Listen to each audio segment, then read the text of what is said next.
He's just struggling to get up, really, more than anything else. Give me that hind end, babe.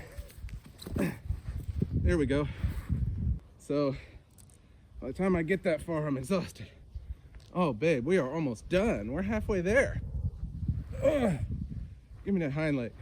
Okay, let's pin your head.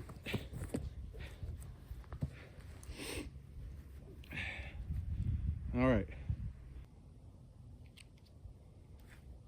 Now, Rick, I don't need your assistance with this, but his front paw there, his front hoof, just a tiny spot, he'll be fine. If it were any bigger, I'd disinfect it and get styptic on it, but, well, hello, Murphy. Hi, baby. You want your hooves done? You want to smell this? Want to smell this? You want your hoof done? No? Okay. You're a sweet boy.